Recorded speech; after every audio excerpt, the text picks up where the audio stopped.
Welcome back to Empowerment Radio. And we are talking about time ticking. We have an expiration date. We are all getting older. And how can we get older and enjoy it fully? Make the best out of it. Embrace it and not be afraid of it. Not fight it. Not resist it. That's the topic of this show. Now, it's interesting when things get taken away, right? Because most of us are feeling that aging is about things that get taken away, that we are losing, and we are not necessarily looking at what we are gaining. And that reminds me of, I don't know if you have ever been in the dark or dans le noir restaurants. Well, the concept of these restaurants is that you're basically sitting in the pitch black darkness. There is not even a little tiny glimmer of light. There is nothing. And you sit there and you get wonderful, delicious food, but you cannot see it. And to be honest, when I did it, I couldn't even eat it with fork and knife because every time I tried to put some food on the fork in the dark, really being blind, somehow it ended up being completely empty. And after the fifth time having an empty fork in my mouth, I just started to eat with my hands.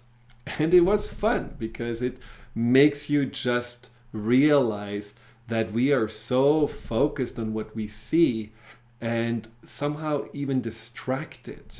And when the sight is taken away, other senses are coming to the forefront. The taste, also how it felt in the hands, the food that I had then to bring to my mouth this way.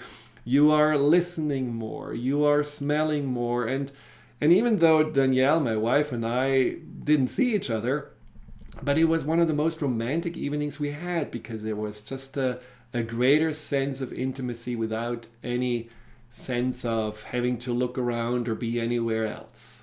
And so it reminded me of that just if you lose something doesn't mean that you are emptier. It actually can create this kind of vacuum that makes you potentially even have a fuller experience and feel afterwards more rewarded and feel afterwards that, wow, I didn't even know that I have all these other senses and there are all these other experiences possible that I just didn't really give the space to ever have.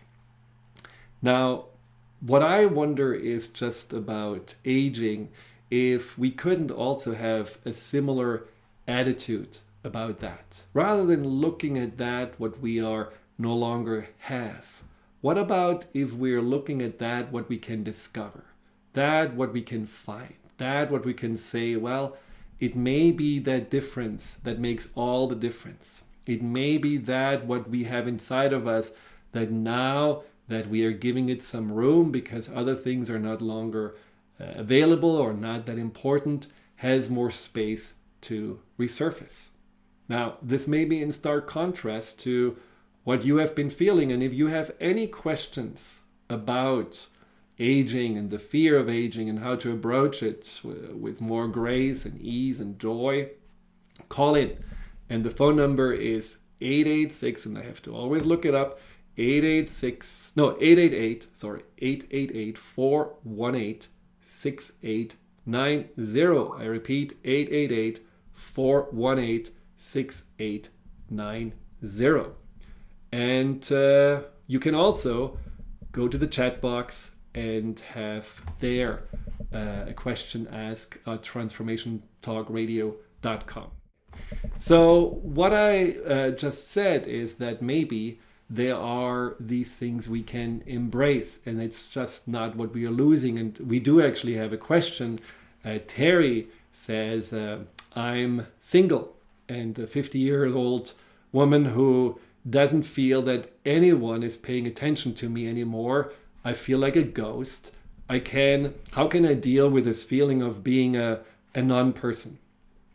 And I know that many, especially women, are really struggling with that. They just feel that somehow there is this shift where they become invisible in society, especially in a society that appears so use obsessed.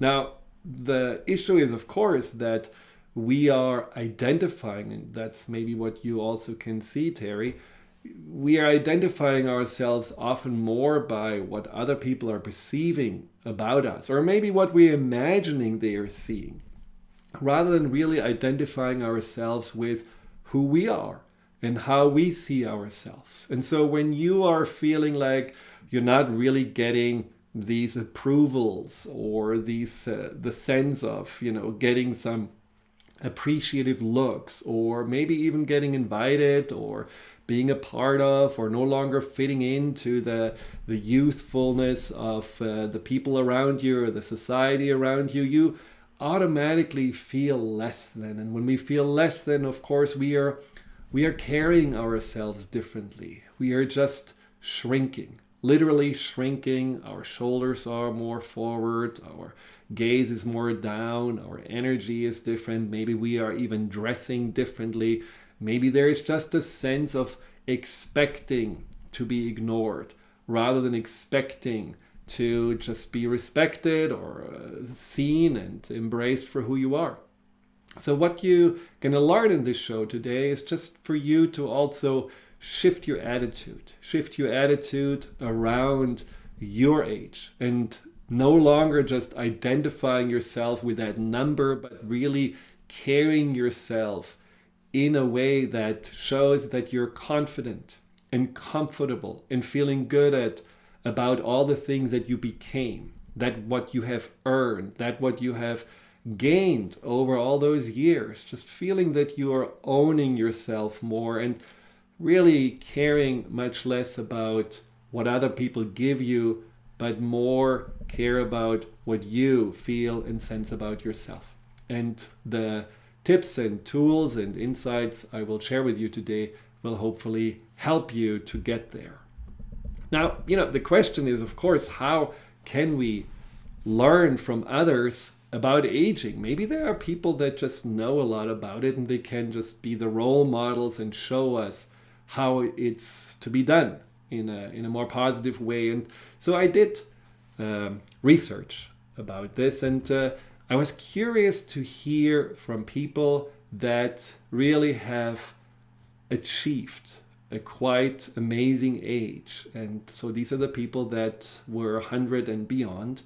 And what they were saying is the best secret or the best attitude to have as lives are, as the ages or the years are just piling up, and how did they keep on going. And so I'm just going to read a few of those examples because I find this really very insightful and inspirational in many ways. So there's a woman called Lillian Model, and she says the secret is just to keep busy.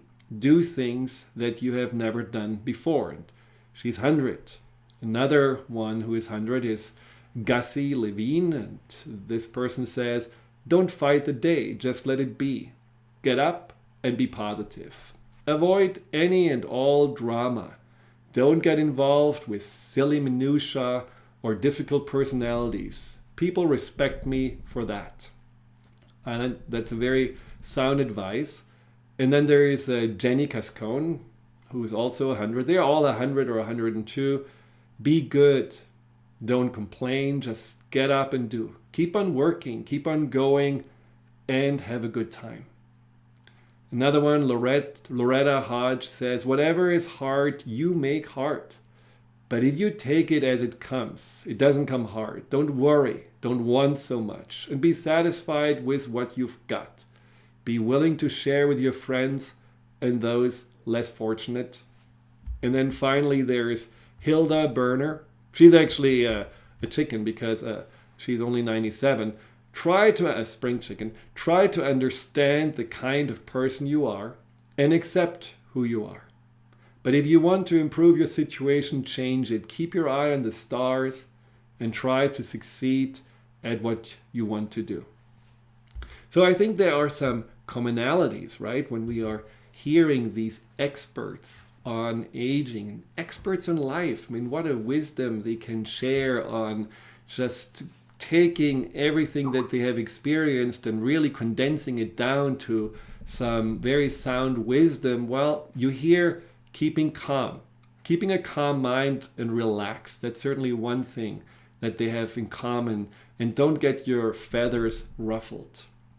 And then don't retire. Don't just, sit on the couch, watch TV, eat potato chips and do nothing. Just do work, but do it from a place of joy and love, and continue to do activities and participate in community and really feel that you are a part and contributing to life. Eat right, stay active. Definitely something that I think is also one of those common advices that they give you. And friends, having friends and staying in community. And the older we get, the greater the possibility of losing people that we love. But then there is also just this openness to meet new people and make new friendships and being open to those things. And there was a Harvard study that showed that the people that really feel that they are finding, no matter how old they are, purpose in life, say in 70% of the cases that it's their relationships and the love and the friendship they are sharing that keeps them going, that keeps them motivated. And that ties in with the last advice that I find is so important. Have a hell of a good time. Just enjoy life. Don't get out of yourself by wondering, like in Terry's case and so many other people's cases, what are other people are thinking? How am I supposed to be? How do I fit in? How am I perceived? But just really take life by its horns, enjoy it, embrace it, no matter what twists and turns, no matter how it's bucking up for you. Just see that there is something always that we can learn and grow from, but then also deeply really find happiness in. Well, we'll talk more about aging and how we can have more fun with it when we come back after the break.